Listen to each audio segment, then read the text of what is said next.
Le mutisme du régime marocain face aux agressions sionistes contre les civils palestiniens a été dénoncé lors des délibérations du groupe arabe des représentants permanents auprès de l'ONU à New York, notamment par l'ambassadeur d'Algérie Nadir Al-Arbaoui. Au cours de ces délibérations, le groupe présidé par Oman approuve et présente une version amendée du projet sous sa forme finale. Coup de théâtre, la délégation marocaine s'oppose au texte de compromis et critique la proposition de l'Algérie, privant ainsi le groupe arabe de s'exprimer d'une seule voix pour condamner les violences faites aux fidèles innocents à Al-Aqsa al-Mubarak par l'armée sioniste. Ce n'est pas la première fois que les autorités marocaines passent sous silence les atrocités commises à l'encontre du peuple palestinien par le colon sioniste, alors qu'elles devraient être les premières à dénoncer ces injustices, d'autant plus que c'est le roi du Maroc qui préside le comité Al-Aqsa, censé protéger ce lieu saint et ses habitants. Ce même Maroc, noyé dans son hypocrisie, fait dans une dénonciation très tardive hier samedi, histoire de garder la face. Si un nombre important d'organisations et de pays arabes, notamment les pays ayant normalisé leurs relations avec l'entité sioniste,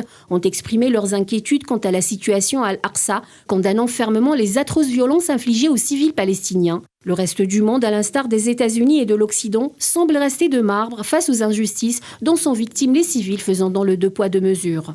Même si l'ONU, l'Union européenne et les ministères des Affaires étrangères allemands, français, italiens et espagnols ont appelé à mettre fin aux violences, toujours est-il qu'aucun de ces pays n'a ouvertement condamné les agressions abjectes des sionistes contre le peuple palestinien livré à lui-même. Pourtant, depuis 52 jours, tous ces pays montent au créneau pour dénoncer et condamner l'offensive russe en Ukraine, mettant en avant les souffrances des civils ukrainiens.